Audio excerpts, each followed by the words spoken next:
இப்போ நம்ம ஒரு பொக்கே மாதிரி ஒரு ஃப்ளவர் சீக்வன்ஸ் வச்சு நம்ம பண்ண போகிறோம். இதுக்கும் நம்ம வந்து ஒரு பேபி பேங்கிள் இல்லைன்னா நம்ம ஒரு பாட்டிலோட மூடி எடுத்து நம்ம நல்லா ரவுண்ட் பண்ணிக்கிடுறோம். ரொம்ப பெரிய ரவுண்ட்லாம் பண்ண வேண்டாம், நார்மல் சைஸில் ஒரு ரவுண்ட் பண்ணிக்கிடுறோம். பொக்கே எப்படி இருக்கும் அந்த பொக்கே பண்ணுற மாதிரி ரவுண்ட் பண்ணிவிட்டு அந்த ரவுண்டுக்கு மேலேயே நம்ம வந்து ஃபுல்லாக அந்த பொக்கே ஃபுல்லாக நிறைக்க மாதிரி நம்ம ஃப்ளவர் சீக்வன்ஸாக தான் கொடுக்க போகிறோம். ஒரு ஃப்ளவர் வச்சு அதில் நம்ம பால் பீடு வச்சு மல்டி கலர் ஃப்ளவர் தான் நம்ம யூஸ் பண்ண போகிறோம்.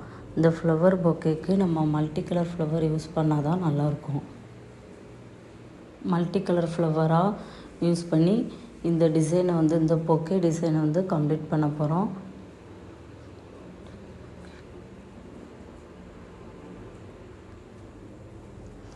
ஒன் பை ஒன்னாக அந்த லைனாக அந்த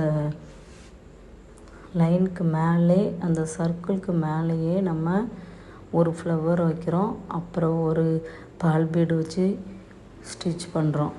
இப்போ இந்த ரவுண்டை கம்ப்ளீட் பண்ணிட்டோம் நம்ம ஃபஸ்ட் ரவுண்டை. இப்போ உள்ளே இருக்க கேப்பை நம்ம கம்ப்ளீட் பண்ணணும். அதே மாதிரி ஒரு செகண்டு ஒரு லைனு ஒரு ஃப்ளவராக எடுத்து செகண்ட் லைனை நம்ம ஃபில் பண்ணணும். ஒரு ஃப்ளவர் எடுத்து அப்புறம் ஒரு பால் பீடு எடுத்து அதை வச்சு நம்ம ஸ்டிச் பண்ணுறோம். அதுக்கப்புறம் ஒரு ஃப்ளவர் எடுத்து கீழே இருந்து நீடிலையும் த்ரெட்டையும் எடுத்து ஒரு ஃப்ளவர் அந்த நீடில்குள்ளே விட்டு அதுக்கப்புறமா ஒரு பேலை அந்த நீடில்குள்ளே விட்டு அப்புறம் அந்த பேலை விட்டுட்டு தான் நம்ம வந்து அந்த ஃப்ளவர் சீக்வன்ஸுக்கு உள்ளே இருக்க ஹோல்ஸ் உள்ள நம்ம விடணும். அந்த பேலை விட்டுட்டு தான் நம்ம வந்து அந்த ஹோல்குள்ளே நம்ம விடணும். இது மட்டும் கவனமாக பார்த்துக்காங்க. இப்போ செகண்ட் லைனும் நம்மளுக்கு டிசைன் வந்து கம்ப்ளீட் ஆகிக்கிட்டே வருது.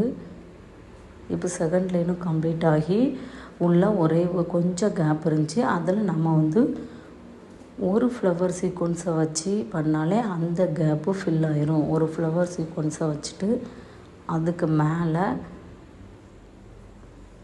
நம்ம வந்து ஒரு பால் பீடை வச்சு ஸ்டிச் பண்ணிடுவோம். அந்த பாலை விட்டுட்டு ஃப்ளவர் சீக்வன்ஸுக்குள்ளே ஹோல் இருக்கும். அந்த ஹோலை வச்சு அந்த ஹோலுக்குள்ளே விட்டு நம்ம ஸ்டிச் பண்ணிக்கிறோம். இப்போ நம்மளுக்கு அந்த கையில் பிடிக்க மாதிரி வரும்ல, அதுக்கு நம்ம என்ன பண்ணுறோம்னா லாங் டியூப் பீடை வச்சு நம்ம கீழே ஒரு லைன் லாங் டியூப் பீடு 4 லாங் டியூப் பீடை வச்சு நம்ம ஸ்டிச் பண்ணுறோம்.